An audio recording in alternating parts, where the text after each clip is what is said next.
بسم اللہ الرحمن الرحیم۔ میرے شوہر کو چھوٹی چھوٹی بات پر غصہ آ جایا کرتا تھا اور ان کو اپنا غصہ قابو کرنا نہیں آتا تھا۔ اچانک وہ کسی بھی معمولی سی بات پر غصے میں آ جایا کرتے تھے اور اپنے گھر کا سامان اٹھا کر پھینکنے لگتے۔ کئی دفعہ میں نے ان کو محبت سے سمجھایا کہ اتنا غصہ ٹھیک نہیں ہوتا، لیکن وہ تو کسی صورت میں بھی سمجھ نہ پاتے تھے اور نہ چاہتے ہوئے بھی مجھ پر غصہ ہو جاتے۔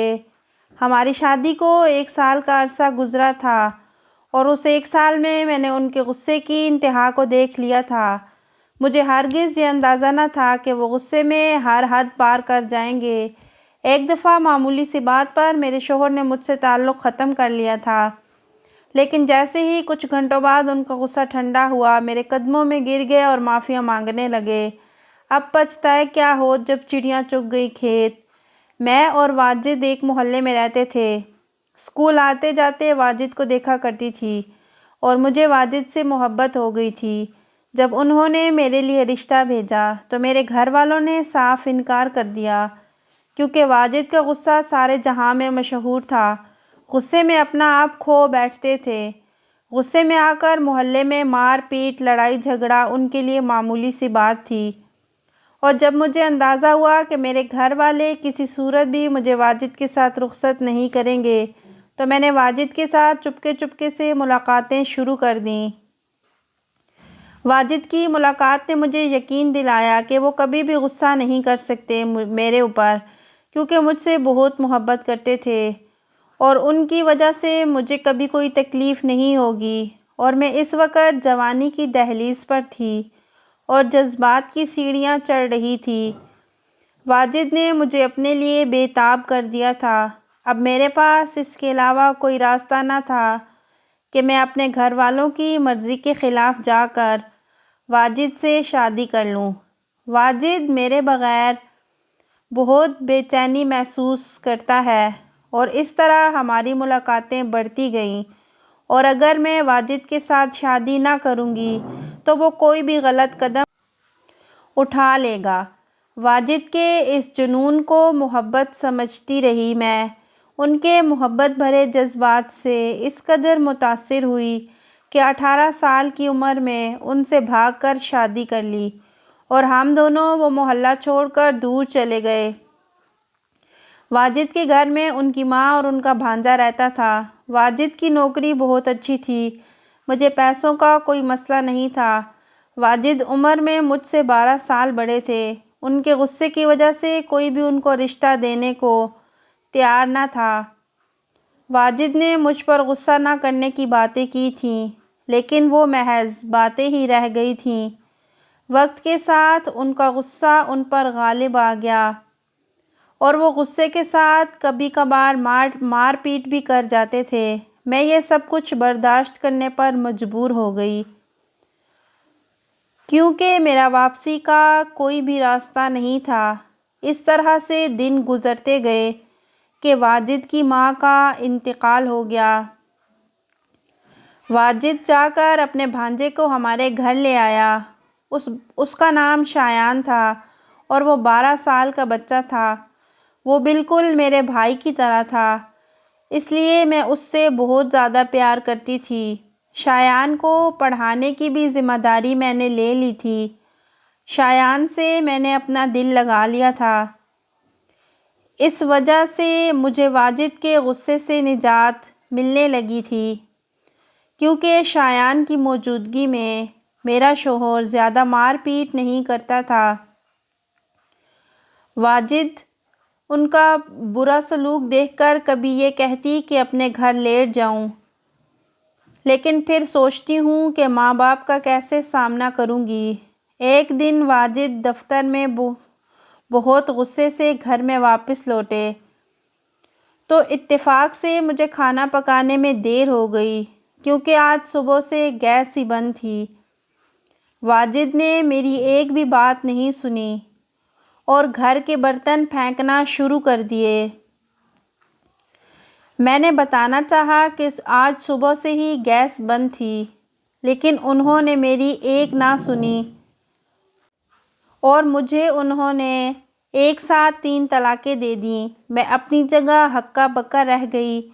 واجد کو اس بات کا احساس نہ تھا کہ وہ کس طرح کی قیامت ڈھا گئے مجھ پر۔ جب ان کا غصہ ٹھنڈا ہوا تو انہیں احساس ہوا کہ وہ کیسا ظلم کر چکے ہیں۔ میرے قدموں میں بیٹھ کر زور زور سے رونے لگے اور یہی کہتے ہیں کہ انہوں نے جو کچھ کہا اس کا کوئی بھی مطلب نہیں تھا، لیکن میں یہ بات ماننے کو بالکل بھی تیار نہ تھی۔ میرے نزدیک طلاق ہو چکی تھی۔ جب واجد نے دیکھا کہ میں ان کے ساتھ کسی بھی صورت میں رہنے کو تیار نہیں ہوں تو انہوں نے کہا کہ میں اس گھر میں رہ کر عدت کے دن گزاروں اور شایان کے ساتھ شادی کر کے دوبارہ ان کے نکاح میں آ جاؤں۔ واجد نے کہا کہ یہی ایک راستہ ہے کہ ہم دونوں دوبارہ سے ایک ہو سکتے ہیں۔ میرے پاس واجد کی بات ماننے کے علاوہ اور کوئی بھی چارہ نہ تھا۔ میں عدت گھر میں گزارنے لگی، لیکن شایان کو یہ بات معلوم نہ تھی۔ میں نے اسٹور میں سونا شروع کر دیا تھا۔ شروع میں شایان بہت زیادہ حیران ہوا اور اس نے اسٹور میں سونے کی وجہ پوچھی تو میں نے یہ کہہ کر بات کو ٹال دیا کہ اس کے ماموں مجھ سے ناراض ہیں، مجھے اپنے کمرے میں نہیں رکھنا چاہتے ہیں۔ کئی دفعہ واجد مجھ سے بات کرنے کی کوشش کرتے، لیکن میں نے منہ پھیر لیا۔ اس وقت وہ نامحرم کے سوا کچھ نہ تھے۔ میرے لیے کچھ نہ تھے۔ شایان نے نیٹ پر نوکری تلاش کر لی تھی۔ وہ ایک سلجھا ہوا لڑکا تھا۔ جس دن میری عدت ختم ہوئی تو واجد نے بڑی محبت سے شایان کو ساری بات بتائی۔ شایان کو سن کر یقین نہیں آ رہا تھا۔ جب واجد نے اس کو بتایا کہ وہ اس سے کیا چاہتے ہیں تو شایان نے کہا کہ وہ اپنی مامی سے کیسے نکاح کر سکتا ہے۔ واجد نے کہا کہ حلالہ کرنے کا ایک ہی راستہ ہے کہ تم اپنی مامی سے نکاح کرو، 1 دن بعد طلاق دے دینا۔ یہ بات ہم تینوں کے علاوہ کسی کو بھی معلوم نہیں ہوگی، یوں ہمارا بھرم بھی رہ جائے گا۔ یہ باتیں سن کر میں رو رہی تھی۔ شایان کو بھی پتہ تھا کہ اگر وہ مجھ سے نکاح نہیں کرے گا تو میں در در کی ٹھوکریں کھاؤں گی۔ شایان نے تھوڑی دیر سوچنے کے بعد حامی بھر لی۔ پھر واجد نے قاضی کو گھر بلا کر میرا اور شایان کا نکاح کروا دیا۔ نکاح کے بعد واجد یہ کہہ کر گھر سے چلے گئے کہ وہ کل آئیں گے اور ان کے آنے سے پہلے شایان مجھے طلاق دے دے۔ میں اسٹور میں تھی جب شایان میرے پاس آیا اور کہا کہ میرے کمرے میں جا کر آرام سے جاؤ۔ ابھی تھوڑی ہی دیر گزری تھی کہ شایان میرے پاس آ کر لیٹ گیا۔ میں اس کے ساتھ لیٹ کر عجیب محسوس کر رہی تھی۔ اس نے مجھ سے کہا، ہاں تم کیا چاہتی ہو؟ میں صبح اٹھ کر تم کو طلاق دے دوں؟ میں رونے لگی اور کچھ نہ بولا۔ جب میں صبح اٹھ کر کمرے سے باہر جانے لگی تو اس نے مجھ سے کہا، میں زندگی بھر تمہارا ساتھ نبھانا چاہتا ہوں۔ میں واجد کی طرح خود غرض نہیں ہوں۔ وہ میرے جذبات کا تماشا نہیں لگانا چاہتا تھا۔ جس طرح واجد نے مجھے طلاق دے دی تھی وہ دوبارہ بھی یہ سب کچھ کر سکتا ہے۔ شایان نے کہا کہ وہ میرے ساتھ بہت خوش ہے اور مجھے چھوڑنا نہیں چاہتا۔ اتنے میں واجد گھر لوٹ آیا اور آتے ہی اس نے ہم دونوں سے پہلا سوال یہی کیا کہ شایان نے مجھے طلاق دے دی ہے۔ میں نے واجد کی طرف دیکھا اور کہا، میں شایان سے طلاق نہیں لے سکتی۔ میں اور شایان ایک ازدواجی زندگی گزارنا چاہتے ہیں۔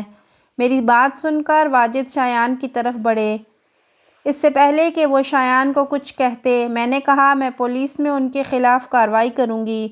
میں نے اور شایان نے واجد کا گھر چھوڑ دیا تھا، لیکن اب میرے دل میں ان کے لیے کوئی جذبات نہ تھے کیونکہ مجھے آنے والی زندگی شایان کے ساتھ گزارنی تھی۔